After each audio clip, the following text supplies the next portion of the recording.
కల్తీ నెయ్యి వ్యవహారంపై కేబినెట్లో సుదీర్ఘ చర్చ జరిగింది. వైసీపీ చేస్తున్న దుష్ప్రచారంపై మంత్రులు చర్చించినట్టు తెలుస్తోంది. నెయ్యి కల్తీ జరిగిందనేది వాస్తవమన్న వైవి సుబ్బారెడ్డి పిఏ చిన్నాపన్న అకౌంట్లో 4.5 కోట్లు జమ అయినట్టు మంత్రులు వివరించారు. దీనికి సంబంధించి పూర్తి వివరాలు మా ప్రతినిధి రాజేష్ అందిస్తారు. రాజేష్,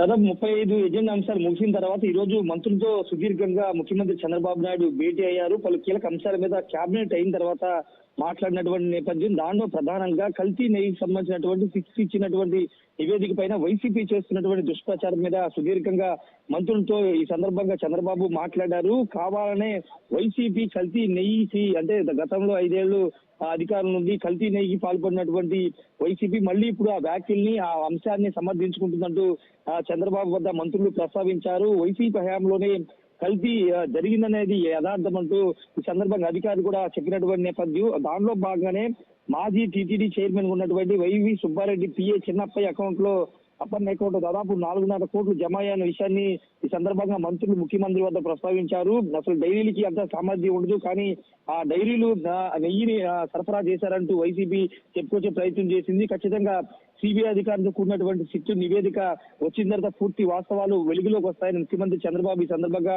మంత్రులతో చెప్పారు. అంతేకాదు సిబిఐకి సంబంధించినటువంటి సిట్టు నివేదిక వచ్చిన తర్వాత దాన్ని అధ్యయనం చేసి మంత్రులందరూ కూడా దీనిపైన గట్టిగా మాట్లాడాలంటూ మంత్రులకి దిశానిర్దేశం చేశారు. అంతేకాదు గతంలో వైసీపీ ఏ విధమైనటువంటి నేరపూరిత కుట్రలు చేసింది, 2019లో వివేకానంద రెడ్డి హత్య కానీ తర్వాత కోడికత్తి డ్రామా, గులకరాళ్ళు డ్రామా, ఇలా అనేక డ్రామాలు ప్లే చేసింది. నేరవృత్తి కలిగినటువంటి పార్టీ పట్ల అప్రమత్తంగా ఉండాలంటూ చంద్రబాబు మంత్రులకి దిశానిర్దేశం చేశారు. వాళ్ళు తప్పులు చేస్తారు, తప్పులు చేసి తిరిగి కూటమి మీద రుద్దే ప్రయత్నం చేస్తారు, అలాంటి వాళ్ళ పట్ల అప్రమత్తంగా ఉండాలంటూ చంద్రబాబు మంత్రులు చెప్పడం జరిగింది.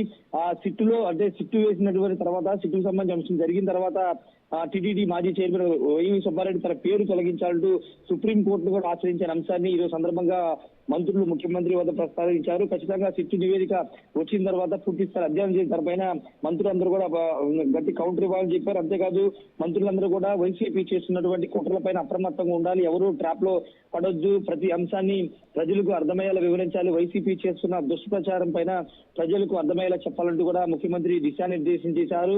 వాటితో పాటు కొన్ని కీలక అంశాలు పడ్డే జిల్లాలకు సంబంధించినటువంటి వ్యవహారాలకు సంబంధించి ఇన్ఛార్జ్ మంత్రులు ఇంకా యాక్టివ్ గా అవ్వాల్సిన అవసరం ఉంది. పార్టీ క్యాడర్ కలుపుకుని 3 పార్టీలతో సమిష్టిగా కార్యక్రమాలు నిర్వహించాల్సిన అవసరం ఉందని కూడా ఈ సందర్భంగా మంత్రులకు దిశానిర్దేశం చేశారు. ఎక్కడ ఎలాంటి లోపాలు లేకుండా ముందుకు వెళ్లాలని కూడా మంత్రులకు చంద్రబాబు దిశానిర్దేశం చేశారు. ముఖ్యంగా తెలుగుదేశం పార్టీకి సంబంధించినటువంటి క్యాడర్ విషయంలో కానీ అక్కడ స్థానిక ఎమ్మెల్యేల విషయంలో ఎక్కడ ఎలాంటి ఇష్యూస్ లేకుండా చూసుకోవాలి, నేతల మధ్య సమన్వయం లేకుండా చూసుకోవాలని దిశానిర్దేశం చేశారు. ఏదేమైనప్పటికీ కల్తీ నెయ్యి వ్యవహారం సిట్టు నివేదిక అంశం మీద ఈ రోజు కేబినెట్ లో సుదీర్ఘంగా చర్చ జరిగింది. మంత్రులకి కీలక అంశాల మీద ముఖ్యమంత్రి చంద్రబాబు దిశానిర్దేశం చేశారు.